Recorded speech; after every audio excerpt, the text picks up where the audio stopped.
morning, good morning, good morning. Friday mornings are always a wonderful time for me, man. It means that I have reached the end of the week successfully. And so we're going to start this morning off with some squats. And to be honest with you, man, I hadn't done these and I don't know when. Used to be my favorite event. But now what we're going to do, we're going to do 3 sets of 8. And we're going to go up 90 pounds each time. So we're going to go from 90 to 270. Now remember, I don't count any of the weight that will be there regardless, the bar, the pad, any of that. I don't count that. Okay? So now with this particular exercise, man, like I mentioned, I hadn't done it in quite a while, so I'm literally dusting myself off. I'm trying to clear out the cobwebs, man, so that I can get this thing done. 3 sets doesn't sound like a whole lot, and 8 reps doesn't sound like a whole lot either. So let's see if we can get this done. And if you notice too, man, I have my belt on, and then later on during the exercise, I'm going to put on some knee wraps because during that first set, I felt a little tug in my right knee. I said, well, maybe it's old age, but just to be certain, I said I'm gonna wrap up just to make sure everything is okay. All right.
So now I'm wrapping up because that 270 is looking kind of intimidating to me. So I better wrap up so I can handle this beast. You hear me? But at the same time, man, I just believe in being thoroughly cautious, right? Notice I didn't say afraid because I don't believe in that, especially not here. I believe in being cautious and being calculated. If you know that you anticipate some difficulties in a particular workout or in a particular exercise, prepare yourself. Bring some things that'll make you more comfortable with the exercise that you're about to do. And I guarantee you, man, you'll go into that thing confident and you'll be able to complete all the reps and all of the sets that you had planned. And as you'll notice, that's exactly what I have done. I wrapped those knees up. I have a belt on and I'm going to go at it with a positive attitude and go ahead and knock the sets out and the reps. Let's get back to it.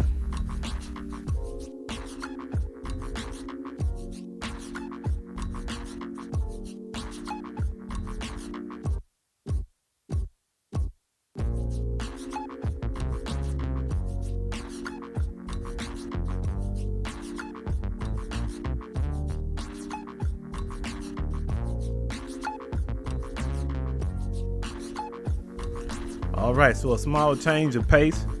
We are absolutely on the legs today, man. We're going to do our best to try to exhaust our lower body. And so you see me, I am initiating the first set of leg presses.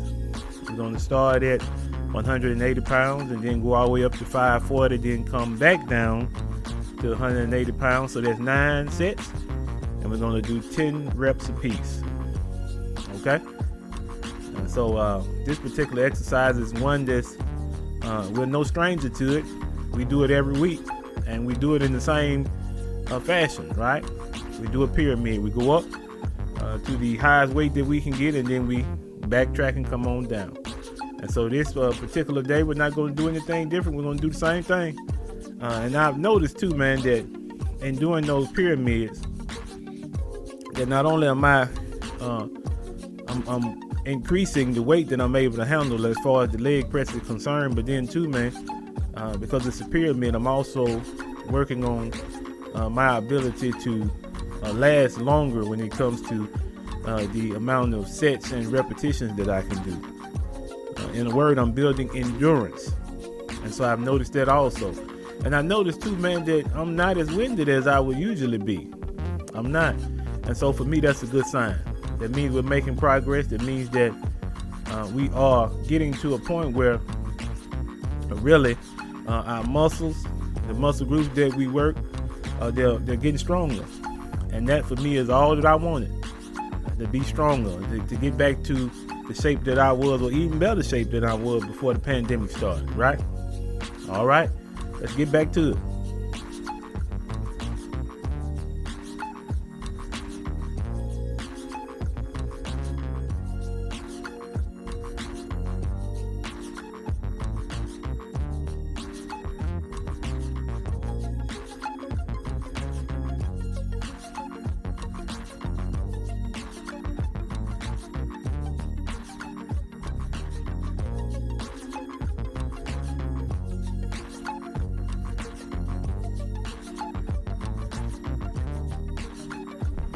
And then too, man, as I mentioned a short while ago, man, on the last video that we did, I have hydration with me. Oh yeah. And that's necessary, man, as time goes forward, because you think about how much sweat you coming out of your body.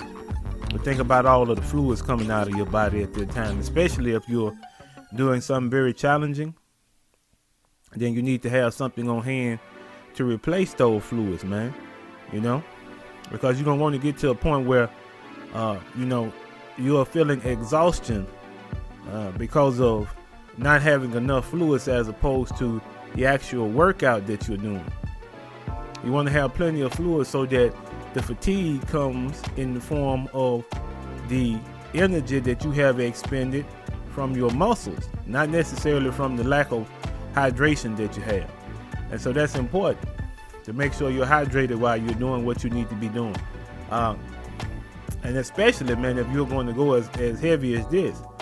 In the past, I've done heavier, but I'm learning, to pace myself. We're going to get back up there, but in the meantime, let's focus on the proper technique and the proper hydration and the proper mindset, man. You got to have all that if you want to make sure that you're successful at coming into the gym and getting a good workout, man. That's just the point of it. And then too, now, don't let me take all the credit for the things that I do. Man, I had a wonderful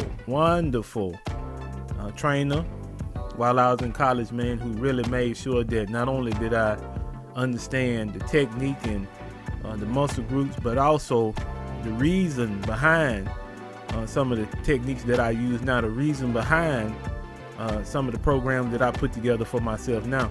And it has lasted me, man. Listen, I started working out probably when I was about 18 or 19. I'm almost 40 now, so it's done me well, man. I've always been challenged as far as the workouts that I come up with. And, as far as the diet and things of that sort, man, it has never failed me. So I just stick with what I know. We throw in something exciting every now and then, like a tower of power, or, a torture rack. But overall, man, I think he equipped me well to handle whatever muscle group I'm targeting for the day. And, I'm thankful for that. I appreciate that. Shout out to Lawrence Morocco, man. If anybody know him, man, he a good dude. Let's get back to it.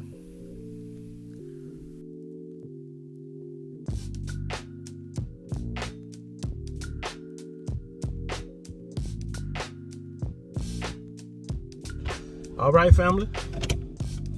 Another week is in the record books. We're good to go. Man, I just want to share something with you all.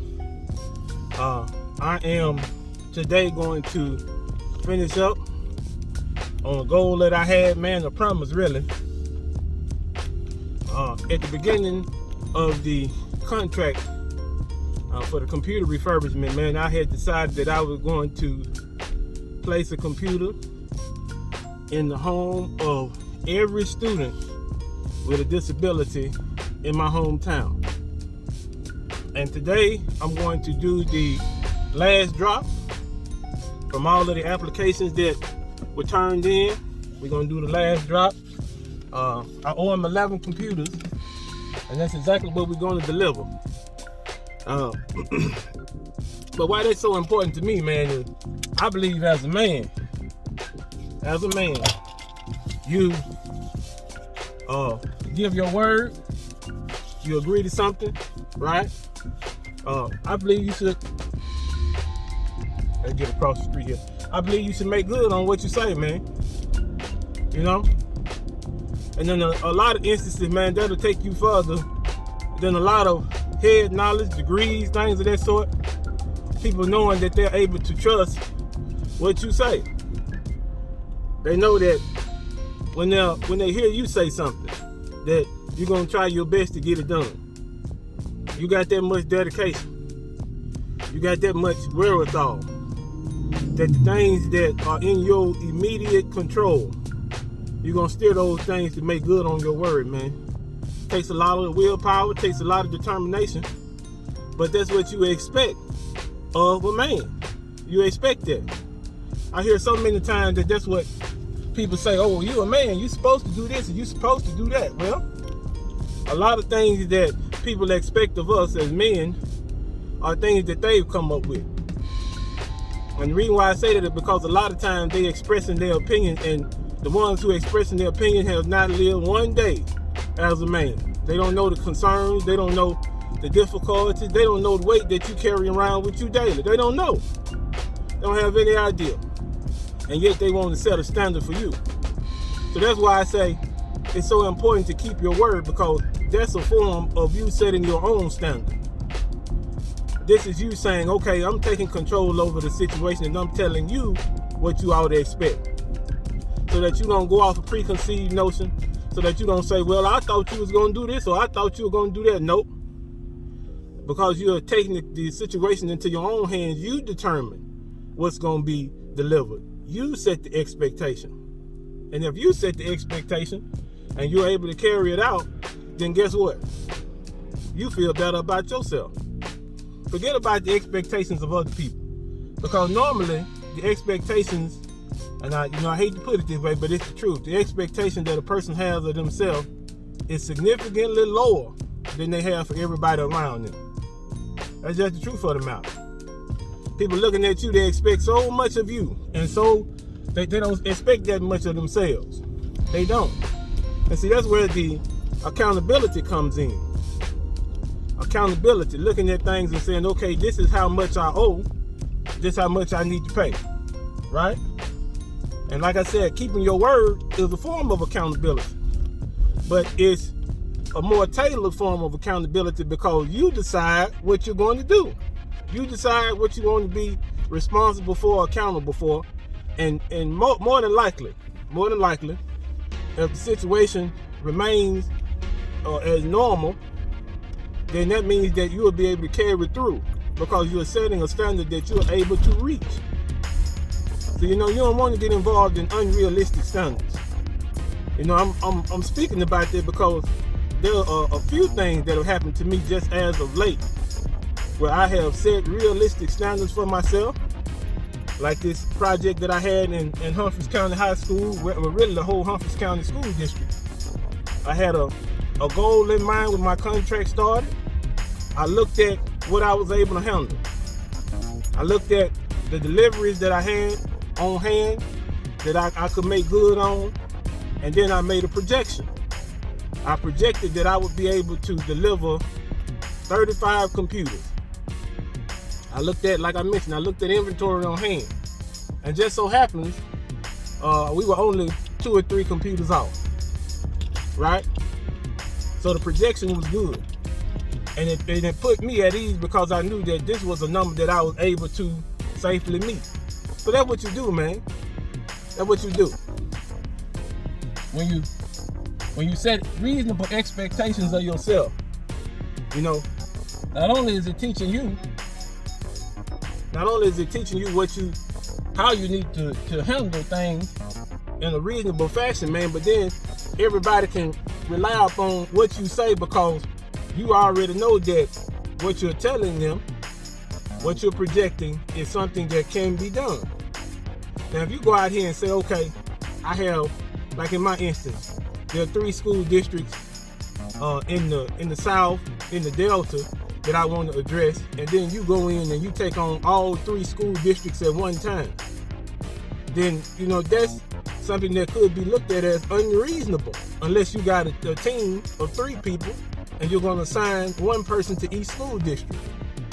But now, if it's just 1 individual, then the logical thing to do would be to handle 1 school district at a time. And so that's what we do. 1 school district at a time. Me and my daughter build the computers, refurbish them, repair them, and then I do the deliveries 1 school district at a time. Okay? And so that allows us to keep pace. We're not frantic. We're not running around. We're not in a hurry. We can keep a nice pace. But at the same time, man, you can see the progress going forward. So that's what I would say. That's what I would say. You setting goals. You got things that you want to do. Make sure you're reasonable with the things that you want to do, and make sure you put yourself in the position where you're setting yourself up to succeed. Because the first time you succeed, man, it's going to be unlike anything you ever experienced. I promise you. It's going to be the best thing you ever experienced. So like I always say, man, I hope the week went well for you, man. I hope today is phenomenal. I know I'm going to have a good day. You know I love you. Peace.